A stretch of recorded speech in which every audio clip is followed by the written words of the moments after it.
J'ai été coach de basket pendant pas mal d'années, en plus d'être joueur. Et puis il y a une chose que tu réalises, c'est que parfois, même dans les meilleures équipes, il commence à se passer un schéma répétitif et puis sur 2, 3, 4 actions, tu peux comprendre que quelque chose ne va pas.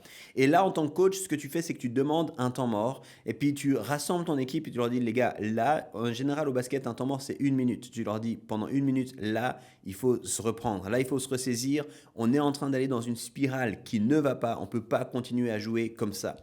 Dans ce nouvel épisode de Let's Talk Leadership, on va parler de ça. On va parler de comment être une équipe performante et une équipe qui sait éviter les pièges courants. Alors je suis content que tu sois là, mets-toi en place, on commence tout de suite.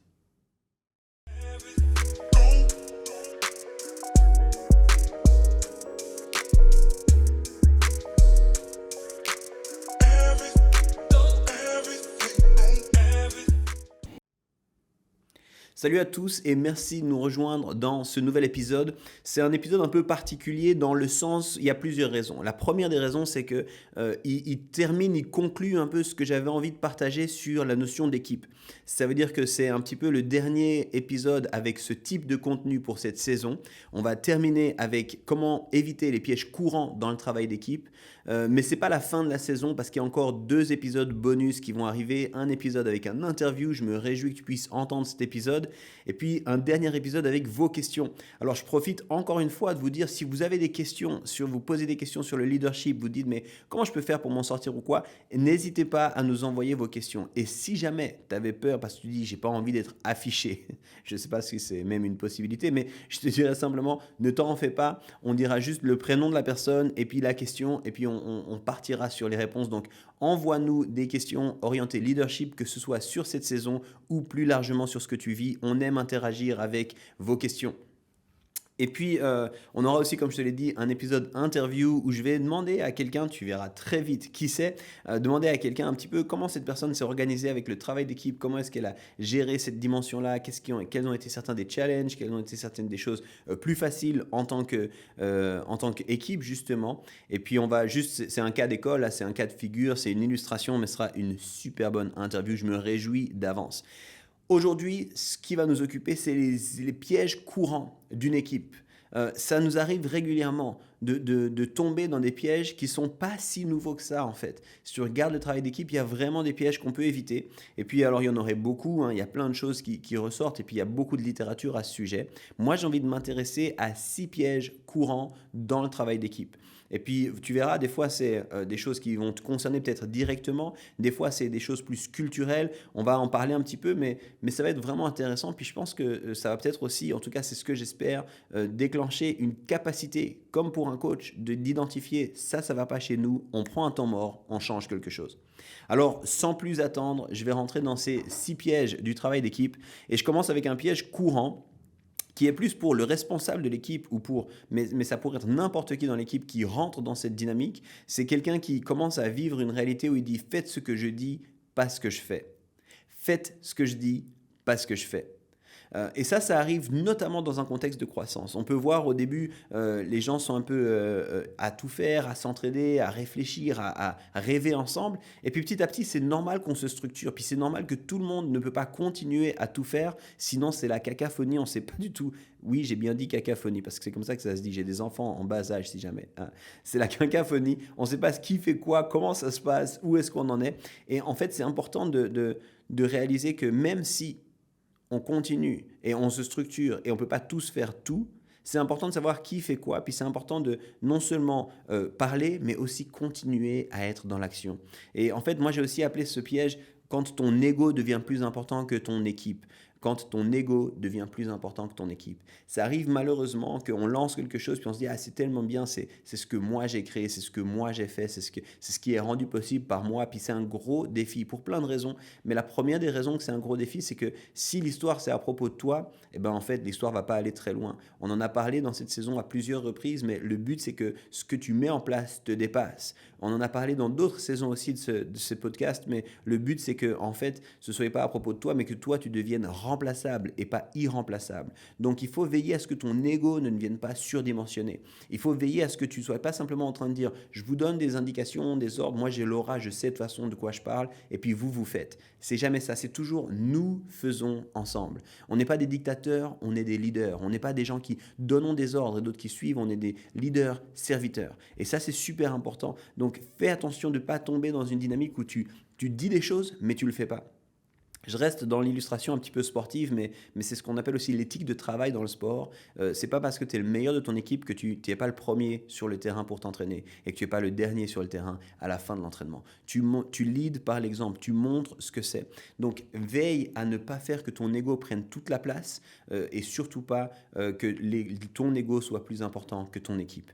Une autre façon que j'ai de parler, et puis ça c'est quelque chose qui est vraiment sur mon cœur, de ce problème-là ou de ce piège-là, c'est en fait quand ce que tu mets en place devient une plateforme plutôt que de devenir une table. Dans le leadership chrétien, le modèle, c'est Jésus-Christ. Et puis, Jésus-Christ n'a jamais travaillé à créer sa plateforme à lui, à montrer à tout le monde à quel point il était le meilleur, mais il a toujours invité les gens autour de sa table. Et je pense que c'est important de veiller à construire des tables en tant que leader. J'invite des gens à ma table, on discute, on réfléchit ensemble, on rêve ensemble. Et c'est jamais à propos de moi et ce que moi je bâtis, mais c'est à propos de ce que nous vivons ensemble. Et c'est vraiment important. Donc, méfie-toi du piège, faites ce que je dis, pas ce que je fais. Méfie-toi donc de ton ego qui prendrait trop de place. Méfie-toi de construire une plateforme plutôt que de construire des tables. Un deuxième piège, ça va vite, désolé, prends des notes. La bonne nouvelle avec un podcast, c'est que tu peux le réécouter aussi. Le deuxième piège dans une équipe, surtout quand ça se complexifie, surtout quand ça commence à augmenter, qu'il y a de plus en plus de personnes qui participent à ça, c'est ce que j'appelle le piège du secret. Le piège du secret ou quand on cultive une culture du secret. La culture du secret, c'est une culture où les gens n'ont pas accès à tout, où on a toujours l'impression qu'il y a quelque chose qui est, tu sais, ça m'est pas révélé, ça dépend, c'est comme dans les sociétés secrètes, il y a des niveaux, puis plus tu es dans des niveaux élevés, plus tu as accès à de l'information.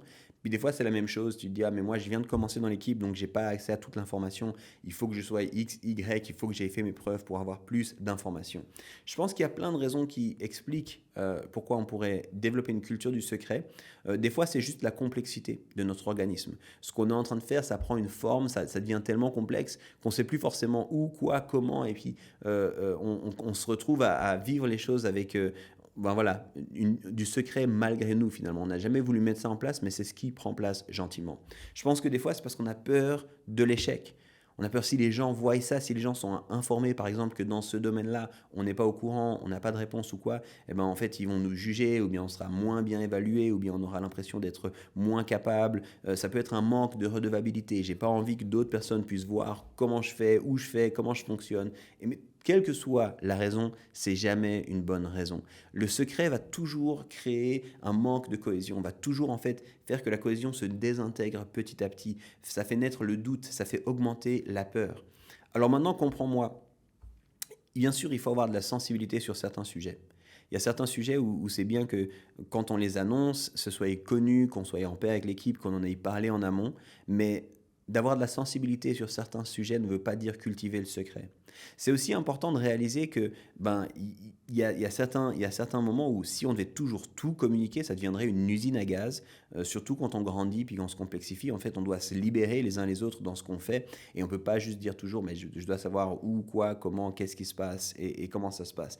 Mais toujours est-il, moi j'aimerais vous encourager à veiller à combattre la culture du secret dans vos équipes. Combattez. Et juste te donner quelques tips comme ça, quelques conseils qui peuvent être là. La première de ces choses, c'est que par exemple, si tu utilises une plateforme de communication, tu peux garder le plus possible des canaux ouverts. Nous, on travaille avec Slack. Je ne sais pas si vous connaissez, peut-être une fois, je viendrai sur des outils pour le travail, mais on travaille avec Slack. Et puis, en fait, on essaye de plus en plus que les canaux soient ouverts. Ça veut dire que tu as un canal qui communique, par exemple, sur la logistique, mais en fait, ceux qui sont invités, ils sont sur le canal, mais les autres peuvent aller voir ce qui se passe, ils peuvent aller voir ce qui se discute, il n'y a pas de secret en fait, c'est vraiment accessible, il n'y a pas de problème qu'ils voient. Certains canaux, comme je l'ai dit, c'est normal, ils restent secrets, donc ils sont cadenassés sur Slack, C'est-à-dire que c'est seulement les gens qui sont invités qui ont accès au contenu de ces canaux de communication, mais c'est une bonne manière de travailler sur ça. Une autre manière de travailler sur éviter la culture du secret, c'est de laisser connaître à tous les objectifs, les deadlines et les challenges de nos équipes. Nous, on a un tableau dans le bureau et on essaie de mettre en place, voilà, ça c'est les choses sur lesquelles on travaille, ça c'est les choses qui nous occupent en ce moment, ça c'est les priorités qu'on a pour ce domaine-là, et ça fait que tout le monde est au courant de quelles sont les priorités, de où est-ce qu'on en est, de quelles sont les choses sur lesquelles on est en train de travailler, quelles sont les choses sur lesquelles on galère, et ça évite de cultiver le secret. C'est vraiment une bonne manière de le faire. Donc le premier secret que je te disais d'éviter, c'est le secret de l'ego au-dessus de l'équipe, ou alors celui que j'ai appelé « faites ce que je dis, pas ce que je fais ». Le deuxième piège à éviter, c'est le piège du secret. Commencer à cultiver, malgré nous, une culture du secret. Le troisième piège, ça pourrait être presque une sous-catégorie du deuxième, c'est le piège du gossip. C'est un type de secret très précis, très spécifique. Le gossip, c'est un peu cette manière de parler sur les choses qui sont en train de se passer, de parler derrière le dos, en fait. C'est vraiment la meilleure manière, c'est de le voir, le gossip, c'est quand on parle derrière le dos.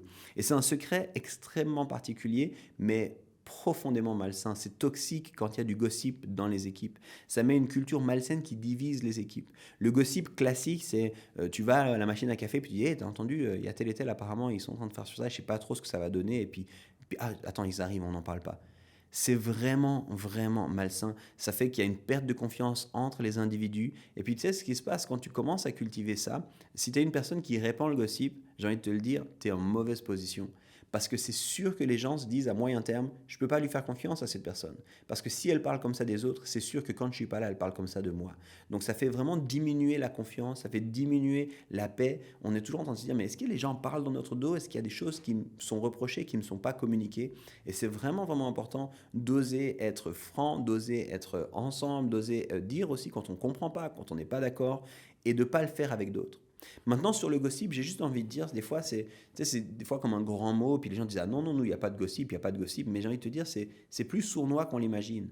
Des fois, le gossip, c'est juste, tu sais, j'ai envie de comprendre ce qui a été dit dans un meeting, et je ne suis pas sûr de l'avoir compris, donc je vais en parler avec un autre collègue, une autre personne qui travaille ou qui collabore avec moi, juste pour m'assurer que j'ai bien compris. C'est pas mal intentionné cette histoire, c'est vraiment pas un problème, mais petit à petit, on peut tomber, c'est une pente glissante dans le gossip. Ah, toi aussi, tu as trouvé que c'était bizarre quand il parlait. Moi, j'étais pas sûr que c'était bizarre, mais qu'est-ce que tu as pensé là en fait comment est-ce que toi tu as vécu ça? Puis c'est possible. C'est pas toujours le gossip, c'est pour ça que je dis c'est une pente glissante, mais ça peut devenir du gossip. Alors j'ai envie de te proposer en fait comme un élément qui est ce que j'appelle un trigger warning, un élément qui doit déclencher pour toi. Quand tu commences à entendre ça, tu dis juste attention à ce qui se passe maintenant. Cet élément-là, c'est quand tu parles de quelqu'un qui n'est pas présent. C'est aussi simple que ça. Même si c'est pour dire des bonnes choses, même si c'est pour dire des mauvaises choses, même si c'est pour évoquer des questions que tu aurais, quand tu parles de quelqu'un qui n'est pas présent, tu dois avoir tes antennes qui se mettent en marche. Et tu dois dire, de quoi est-ce qu'on est en train de parler? Comment c'est possible qu'on parle de ça maintenant? Et voilà, moi, les questions que je t'encourage à poser. Si tu es à la machine à café et puis il y a quelqu'un qui dit, hey, t'as vu, j'en sais pas, Robert, il parlait de ça, et puis toi, tu dis, ah, ok, Robert est pas là, attention.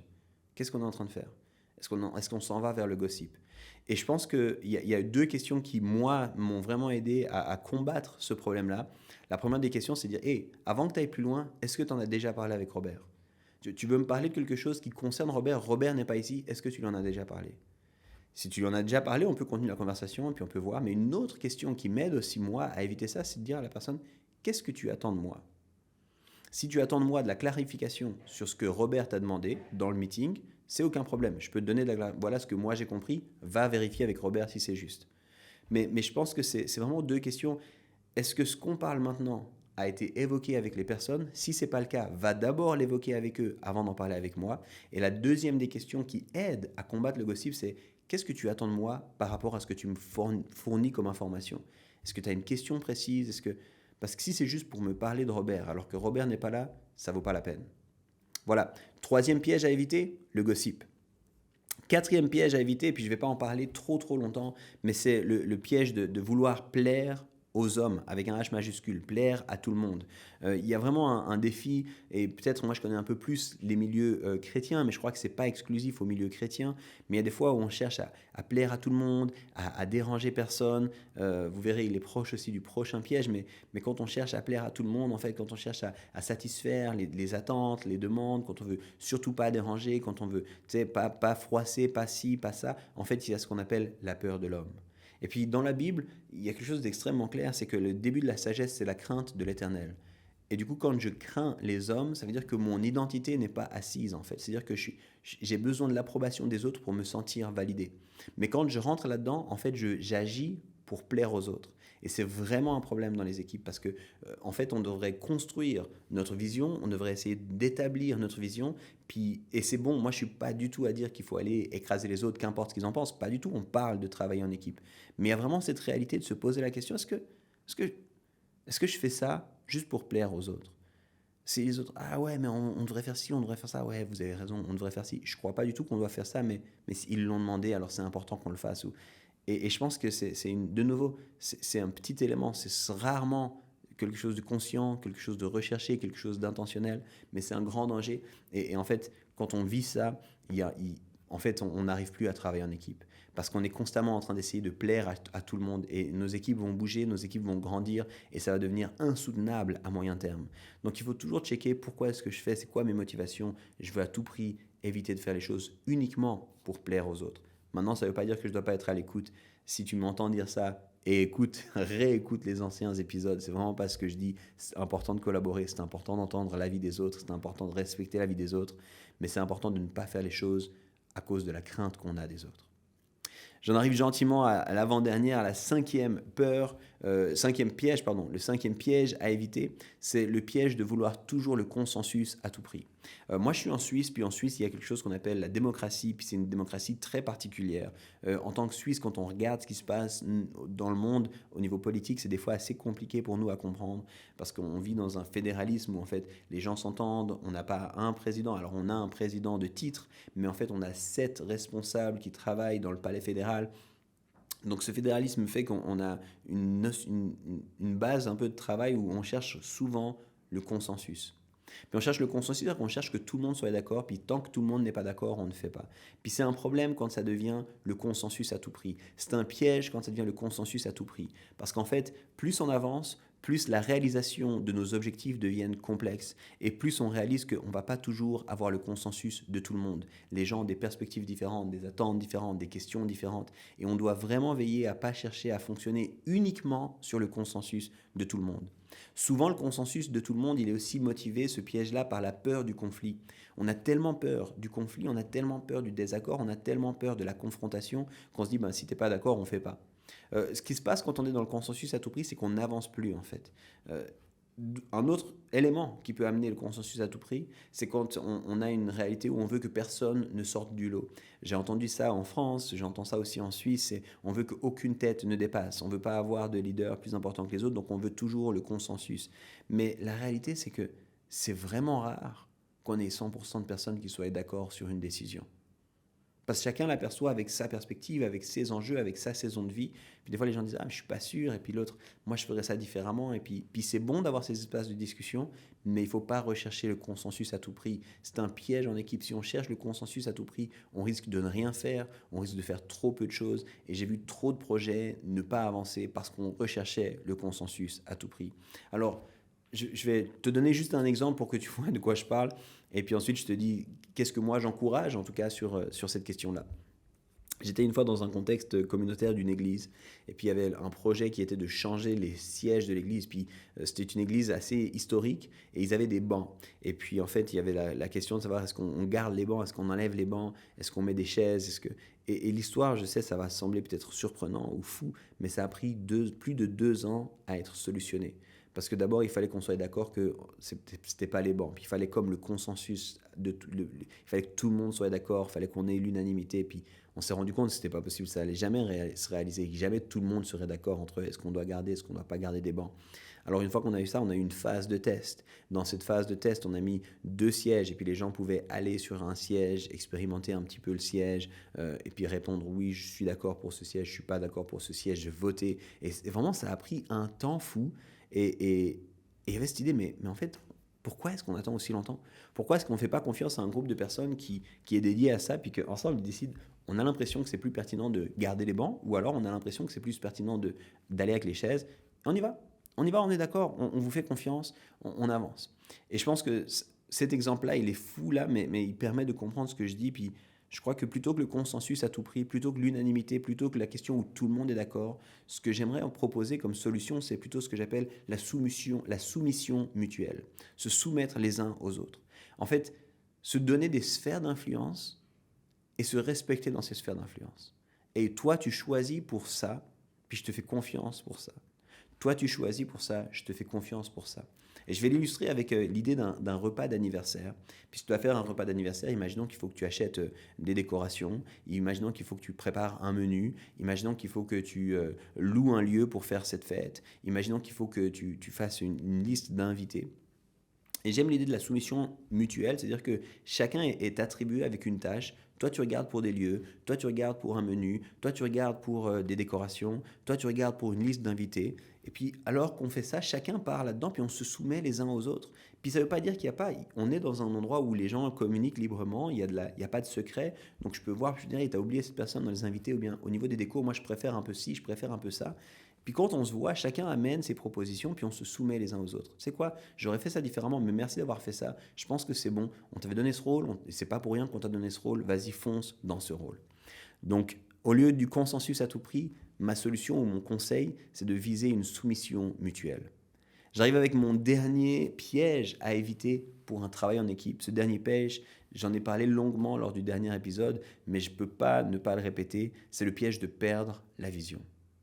On a parlé d'avoir une vision, de protéger la vision, de multiplier la vision, mais je crois que c'est vraiment un piège quand on ne sait plus pourquoi on fait ce qu'on fait. Et j'ai vraiment une voix comme un mentor, une personne de grande valeur que j'apprécie, qui est dans ma vie, qui disait on doit constamment rappeler la vision. En tant que leader, on passe notre temps à rappeler la vision. On passe notre temps à rappeler pourquoi on fait ce qu'on fait. Et quand on voit que c'est bien, puis quand on voit que ça grandit, même s'il y a plein d'idées, même s'il y a plein de possibilités, nous, le but, c'est de garder la vision. On pourrait dire autrement, c'est de garder le cap.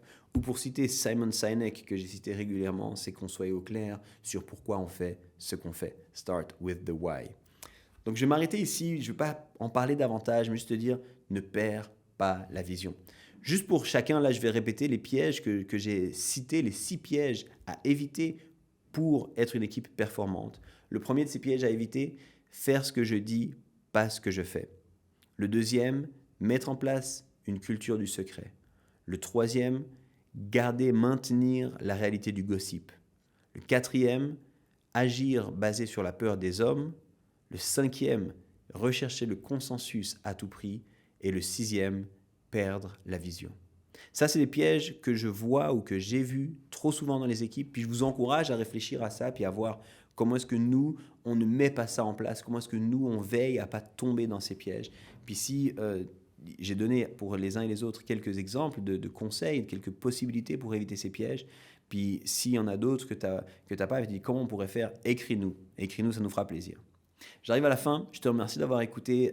On a dépassé un peu les 20 minutes, mais c'est grosso modo le temps que je me donne pour te donner du contenu que j'espère de qualité. J'espère que ça t'est utile, vraiment, sincèrement, c'est le but de ce podcast. Si tu nous rejoins pour la première fois, c'est Let's Talk Leadership. Je m'appelle Yves et j'ai un plaisir fou de proposer ça. Je vous remercie. Si c'est la première fois que tu écoutes le podcast parce qu'on te l'a recommandé ou quoi, va écouter Les yeux dans les yeux, un épisode de cette saison où j'explique un petit peu le projet de Let's Talk Leadership, vraiment avec mon cœur.